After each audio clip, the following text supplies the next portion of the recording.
Assalamualaikum warahmatullahi wabarakatuh.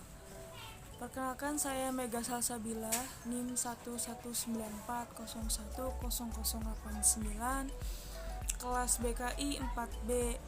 Di sini saya akan menjawab soal UTS mata kuliah metodologi dakwah yang diampu oleh Dr. Haji Rohmanur Aziz, SSI MAG. Oke, soal yang pertama, gambarkan peta konsep metodologi dakwah dan jelaskan. Sebelumnya saya menjelaskan dulu metodologi dakwah. Apa itu metodologi dakwah? Metodologi dakwah itu merupakan ilmu tentang cara yang benar dalam aktivitas dakwah melalui prosedur dan kaidah tertentu.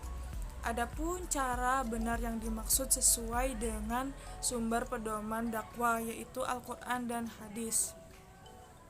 Nah, metodologi dakwah ini dibagi menjadi 3. Yang pertama ada istinbat, kemudian ada iktibas, dan ada istiqro.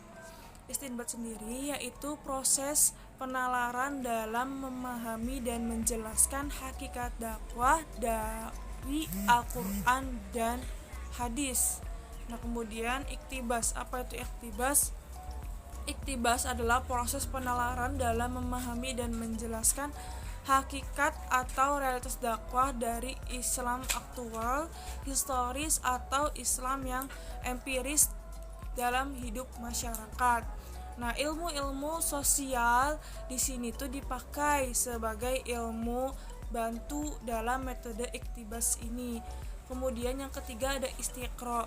Apa itu istiqro? Istiqro itu proses penalaran dalam menjelaskan atau memahami hakikat dakwah melalui penelitian kualitatif atau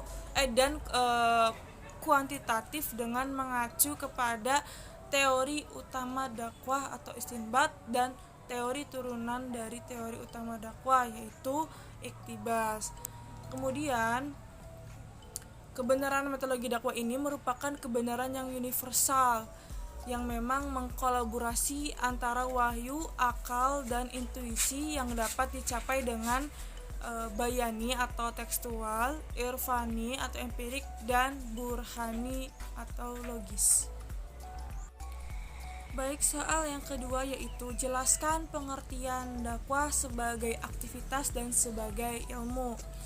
Nah, di sini dakwah sebagai aktivitas artinya dakwah itu suatu aktivitas atau kegiatan yang bersifat menyeru atau mengajak kepada orang lain untuk mengamalkan ajaran Islam secara benar dan sungguh-sungguh.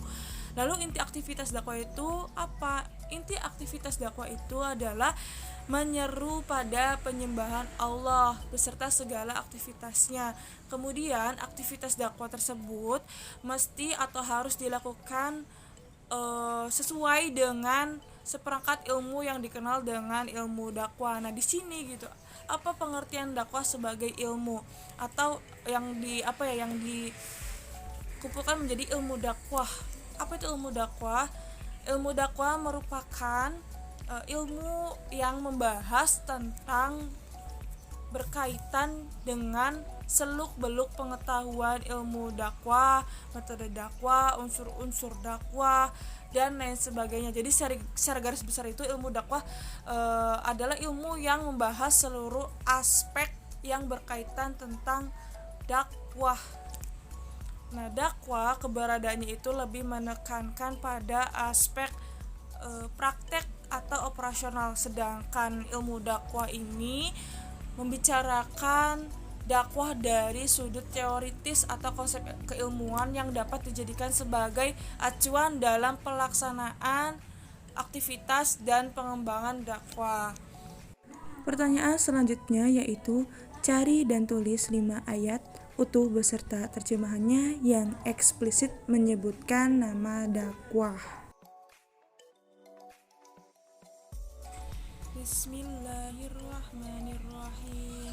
Fa idza sa'alaka ibadi anni fa inni qarib ujibu da'watad da'i idza da'ani falyastajibu li wal yu'minu bi la'allahum yarshudun.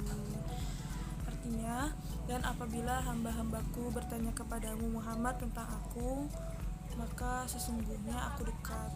Aku kabulkan permohonan orang yang berdoa apabila dia berdoa kepadaku. Hendaklah mereka itu memenuhi perintahku dan beriman kepadaku agar mereka memperoleh kebenaran. Wa min ayatihi an taqumas sama'u wal ardu bi amrihi thumma idza da'akum da'wah minal ardi idza antum takhrujun. Artinya, dan di antara tanda-tanda kebesarannya ialah berdirinya langit dan bumi dengan kehendaknya. Kemudian apabila dia manggil kamu sekali panggil dari bumi, seketika itu kamu keluar dari kubur. La jarma annama tad'unani ilaihi laisa lahu da'watun fid dunya wala fil akhirah wa anna maraddana ilallahi wa annal musrifina hum ashabun nar. Sudah pasti bahwa apa yang kamu serukan aku kepadanya bukanlah suatu seruan yang berguna baik di dunia maupun di akhirat. Dan sesungguhnya tempat kembali kita pasti kepada Allah. Dan sesungguhnya orang-orang yang melampaui batas mereka itu akan menjadi penghuni neraka. Da'watul haqqi walladzina yad'una min dunihi la yastajibuna lahum bi syai'in illa kabasiti kaffaihi ilal ma'i liyablugha fahu wa ma huwa bibalighi wa ma du'aul kafirina illa fi dhalal. Hanya kepada Allah doa yang benar. Berhala-berhala yang mereka sembah selain Allah tidak dapat mengabulkan apapun bagi mereka. Tidak ubahnya seperti orang yang membukakan kedua telapak tangannya ke dalam air agar air sampai ke mulutnya. Padahal air itu tidak akan sampai ke mulutnya, dan doa orang-orang kafir itu hanyalah sia-sia belaka. Wa anzirin nasa yawma ya'timul azabu fayaqulul ladzina zalamu rabbana akhirna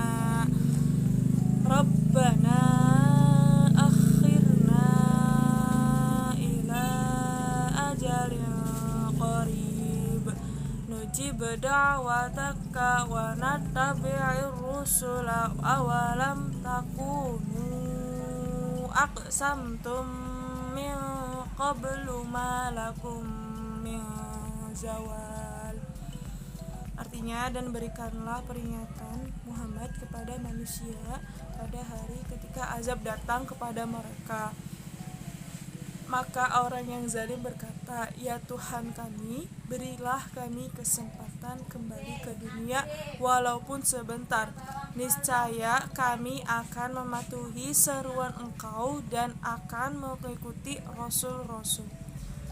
Kepada mereka dikatakan, bukankah dahulu di dunia kamu telah bersumpah bahwa sekali-kali kamu tidak akan binasa?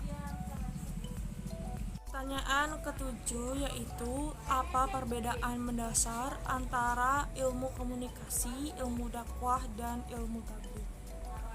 Oke, sebelumnya saya beri pengertian terlebih dahulu apa itu ilmu komunikasi, ilmu dakwah, dan ilmu tabligh.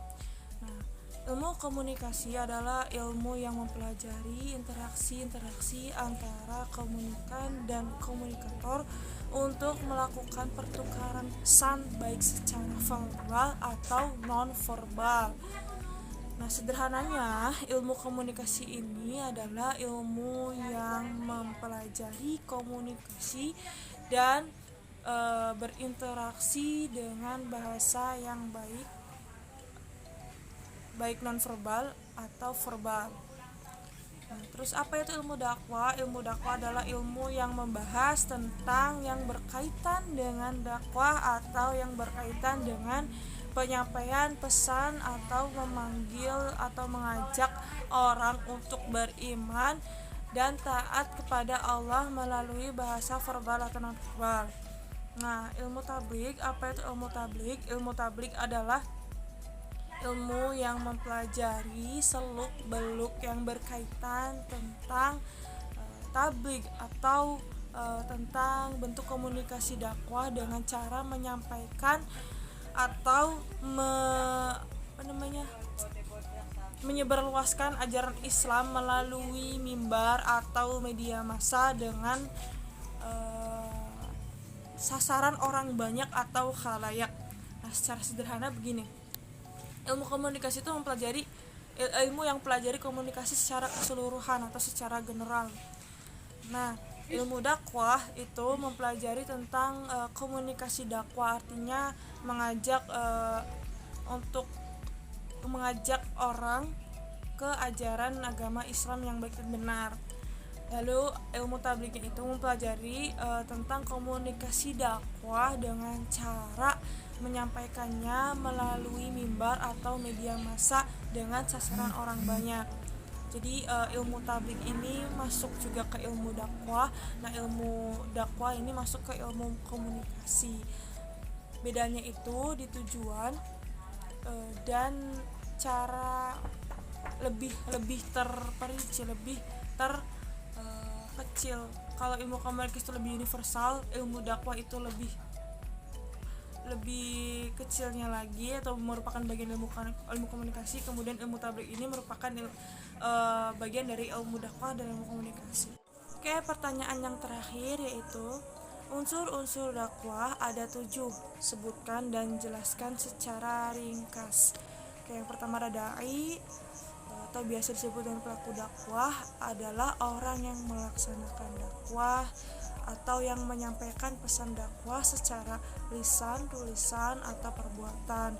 Kemudian ada mad'u itu objek dakwah adalah manusia yang menjadi sasaran dakwah atau yang menerima pesan dakwah.